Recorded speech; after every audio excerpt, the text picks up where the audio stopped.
jawabannya tadi saya jawab di awal gitu. Saya merasa penting sekali kami di komite untuk kembali menghadirkan Piala Citra sebagai betul-betul seperti apa ya, cita-citanya itu seperti Academy Awards dengan Piala Oscar.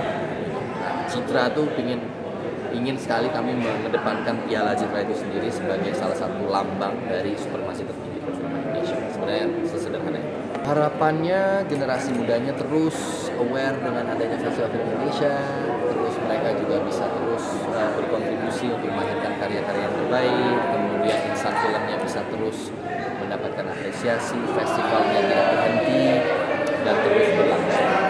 Ya ada beberapa ya, artinya ketika kami berusaha untuk berdialog dengan Bapak Presiden di 2021 ya, kami diterima di istana komite berdiskusi untuk bagaimana kami membantu teman-teman yang sudah berjuang panjang mendukung Pak Haji Usman Ismail misalnya pada waktu itu menjadi pahlawan nasional, dan ya diplomasi itu berjalan baik, itu disambut baik dan mengundang Bapak Presiden untuk membuka sebagai momentum karena orang di film kita pada waktu itu tahu kondisinya bioskop yang masih tutup on and off, kadang buka 25% kapasitas penonton, kadang 50%, dan kita juga memberitahukan tentang kondisinya seperti apa, sehingga waktu itu dukungan pemerintah rasanya kalau bisa terwujud lewat perhelatan Festival Film Indonesia ini bisa membangkitkan semangat.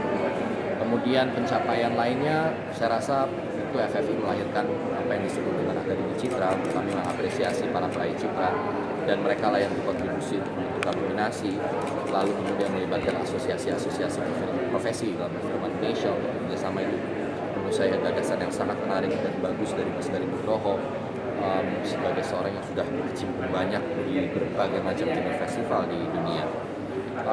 Kemudian kebiasaan ada beberapa hal-hal ruang penayangan FFI, duta FFI di tiap tahunnya kami buka dengan anak-anak muda. Kita di FFI itu sangat ingin saya sebagai generasi yang mungkin juga tergolong masih muda gitu pada industri filmnya di FFI terutama, saya punya spirit bahwa anak-anak muda harus terlibat nih. Gimana yang libatin mereka ya? Kita mulai dari duta, kita mulai dari anggota tim kerja yang banyak banget komposisinya anak-anak muda, volunteer anak-anak muda gitu. Saya rasa sebagai ketua FFI yang mungkin termuda yang pernah menjabat gitu ya, kayaknya spirit itu nggak bisa bohong gitu. Artinya saya ingin banyak anak-anak muda juga yang terlibat di dalam Festival Indonesia. Harapannya terima kasih, tapi saya sudah membulatkan tekad dan sudah berpamitan dengan beberapa jajaran di Kemendikbud bahwa ini adalah tahun terakhir kami. Tapi tentu saya mendukung teman-teman di komite yang lain yang ingin melanjutkan tentu dengan senang hati. Tapi saya sendiri sebagai ketua komite rasanya 3 tahun ini cukup, habis ini saya mau syuting.